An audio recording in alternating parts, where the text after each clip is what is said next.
I'm Mary Birch Nichols, and Dr. A.G. asked me to record a short video about the impulses that I believe that we have right in the Church of God Reformation movement. I've been in the Church of God for my entire life, and I have to say that there have been some moments in the past 40 years that you may wonder, if you knew the whole story, why I haven't gone running to be with the Lutherans.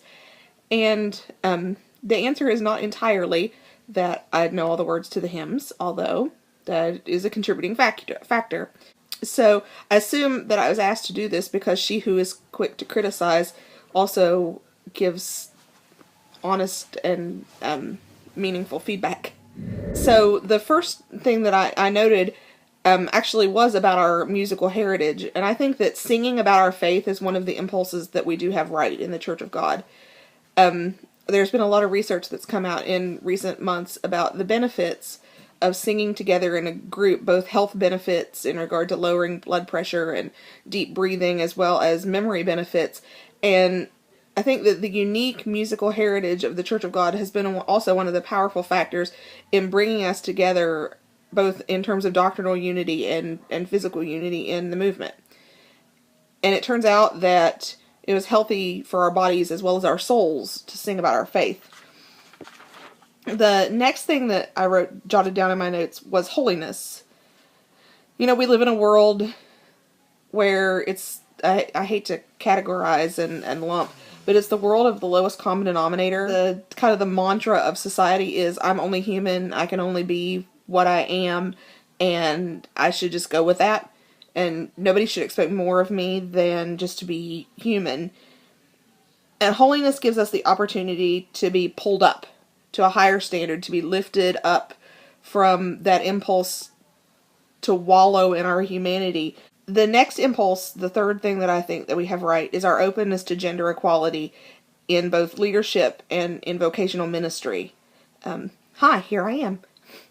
Again, we have work to do to make strides that would make the reality on the ground match our stated position about the equality of women in ministry.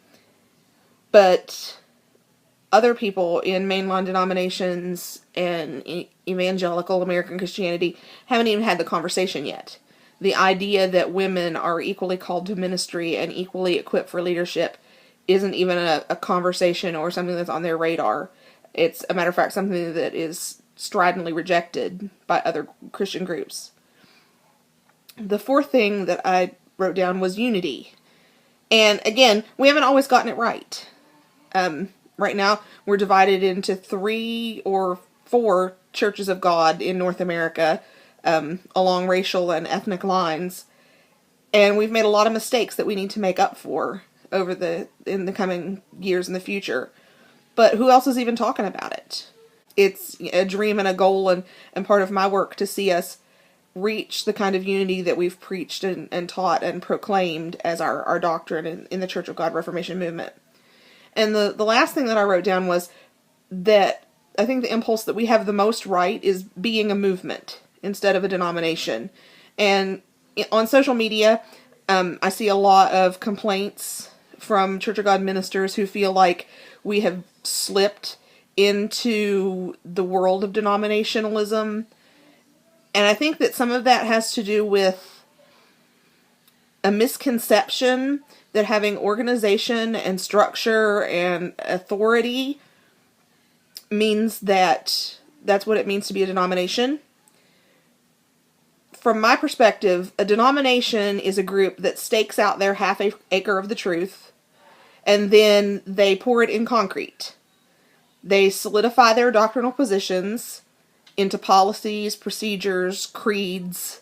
Those things don't change because that's the brand that's being sold. A movement keeps moving. A movement says, this is where we are now, but we're open to more revelation. We're open to experience. We're open to adjusting our positions if we get more of the truth.